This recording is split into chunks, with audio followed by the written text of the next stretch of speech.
अस्सलाम वालेकुम दोस्तों, कैसे हैं आप लोग। तो आज का उन्वान है भाभी जान, जो कि क्लास 10th की उर्दू का चैप्टर 2 है। और इससे रिलेटेड एक और वीडियो है सुहैल अजीमाबादी और मुख्तसर अफसाना, वो हम लोग पढ़ चुके थे। तो उस वीडियो को आप पहले देख लें, उसके बाद इसको देखें। तो आज का उन्वान है भाभी जान, जो कि क्लास 10th के उर्दू के चैप्टर 2 में हमको पढ़ना है। तो सबसे पहले है कि भाभी जान क्या है। तो भाभी जान एक मुख्तसर अफसाना है जो इसके मुसन्निफ है सुहैल अजीमाबादी। मुसन्निफ कहानीकार को या अफसाना निगार को कहते हैं। और भाभी जान अफसाना के जो अफसाना निगार है या मुसन्निफ है वो कौन है? सुहैल अजीमाबादी, जिनके बारे में हम लोग पहले पढ़ चुके हैं। अब है कि इस कहानी से जो जो किरदार जुड़े हुए हैं, किरदार का मतलब कि इस कहानी में कौन कौन से रोल है उसको किरदार कहेंगे हम लोग। तो किरदार कौन कौन से उसके बारे में हम लोग पहले जान लेते हैं। तो इस कहानी का जो सबसे अहम किरदार है वो है रुकैया भाभी, जिसको हम लोग भाभी जान भी कहेंगे इस कहानी में।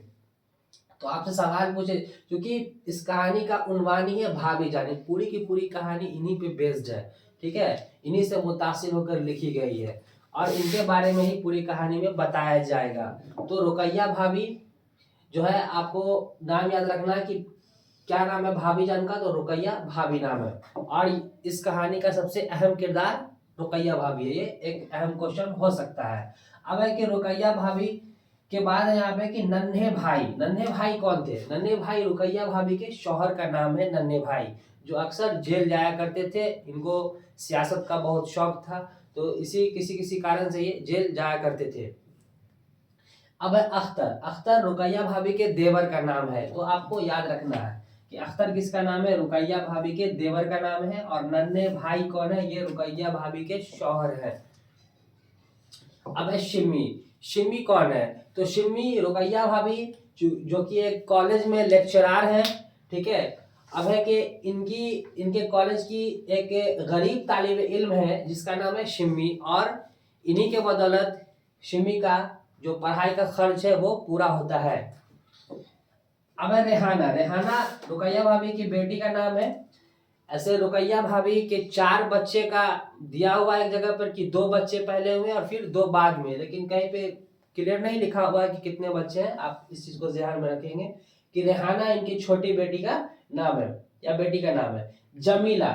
जमीला एक किरदार है इसमें जिससे अख्तर जो है, जो कि रुकैया भाभी का देवर है, वो उससे शादी करना चाहता था। तो आप इसको भी याद रख सकते हैं। अब हम लोग रुकैया भाभी से रिलेटेड कुछ अहम बातें जान लेते हैं कि रुकैया भाभी जान कॉलेज में लेक्चरर थी। लेक्चरर थी। पहले ये कोई जॉब नहीं करती थी, लेकिन इनके जब शौहर जो है जेल चले गए तो उसके बाद इनको अपना नौकरी तलाश करना पड़ा। आप देखिए कि 400 रुपए कमाती थी। इनको जो है कॉलेज में लेक्चरर के बाद जो इनको फीस मिलता था, पैसा मिलता था, वो कितना मिलता था? 400 रुपया। और ये एमए कर चुकी थी। भाभी जान ने, अब है कि एक कहानी में एक वाक्य आता है, एक छोटा सा मोड़ आता है, जब रुकैया भाभी क्या करती है, रुकैया भाभी से मिलने के लिए एक लड़की जो शिम्मी है यहाँ पे, ये इनसे मिलने के लिए आती है और बहुत रोती है। तो यहाँ पे क्या मसला होता है कि शिम्मी का एक भाई है जिसको एमए की फीस देनी होती है और इसके पास पैसे नहीं होते और इसका कोई देख रेख करने वाला या कोई इसका अपना नहीं होता है। तो और फीस देने की आखिरी दिन होती है, तो ये रुकैया भाभी से मदद लेने आती है क्योंकि इसका कोई और नहीं है। तो यहाँ पे एक वाक्य है कि भाभी जान ने शिम्मी के भाई की फीस अदा करने के लिए अपनी सोने की चूड़ियां बेच देती है। सवाल भी आपकी किताब में कि भाभी जान किसकी फीस अदा करने के लिए अपनी चूड़ी बेच देती है सोने की? तो शिम्मी के भाई की। भाभी जान के शौहर को पहले, अब है कि भाभी जान के जो शौहर है ये पहले से ही 2 साल के लिए जेल जा चुके होते हैं। एक दिन एक वाक्य छोटा सा इसमें है कि भाभी जान एक दिन बहुत मतलब कि उदास रहती है। तो क्यों उदास रहती हैं? तो अचानक से जो कि 2 साल की सजा काट रहे हैं इनके शौहर, उनको अचानक से 4 साल की सजा और हो जाती है, इसलिए भाभी जान उस दिन बहुत उदास रहती है। और भाभी जान पाबंदी से क्या करती थी? खुतूत लिखती थी, जो कि नए खत लिखने वालों को एक रहनुमाई का काम करती थी। इस तरह से यहाँ पे भाभी जान को हम लोग पढ़ चुके हैं। आइए हम लोग कुछ बुक के क्वेश्चन को देख लेते हैं।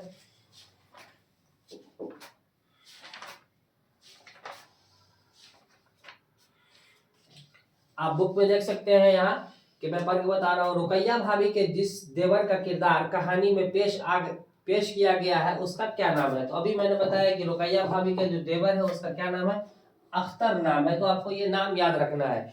दूसरा सवाल यहीं पे है कि रुकैया भाभी के शौहर को बार बार क्यों जेल जाना पड़ता था। तो रुकैया भाभी के जो शौहर है, इनका नाम नन्हे यहाँ पे दिया हुआ है। इनको बहुत ही पॉलिटिक्स से यानी कि सियासत से खास दिलचस्पी थी, तो इसी सब वजह से किसी वजह से इनको जेल जाना पड़ता था। दूसरा सवाल है कि रुकैया भाभी किस लड़की की तालीम का खर्च खुद बर्दाश्त करती थी और क्यों। तो इसका आंसर क्या हो जाएगा, शिम्मी, क्योंकि शिम्मी एक गरीब तालिब इल्म थी और इसका कोई देख रेख करने वाला या कोई भी अपना नहीं था। तीसरा सवाल है, चौथा सवाल है कि रुकैया भाभी को सोने की चूड़ियां को क्यों फरोख्त करना पड़ा। तो यहाँ पे हम लिख चुके हैं पहले से ही कि भाभी जान ने शिम्मी के भाई की फीस अदा करने के लिए अपने सोने की चूड़ियां बेच दी, तो ये इसका कारण है। उसके बाद है सवाल कि रुकैया भाभी को जब फुर्सत मिलती तो वह अपना शौक पूरा करने के लिए कौन सा काम किया करती थी। तो वह खतूत लिखती थी, बहुत सारे खत लिखती थी और उसको पोस्ट किया करती थी, जो कि नए लिखने वालों के लिए एक रहनुमाई का काम करता था। तो दोस्तों, आपको मेरा वीडियो कैसा लगा है, अच्छा लगा हो तो लाइक कीजिए, चैनल को सब्सक्राइब कीजिए और इसी तरह से मेरा चैनल देखते रहिए। बहुत बहुत शुक्रिया।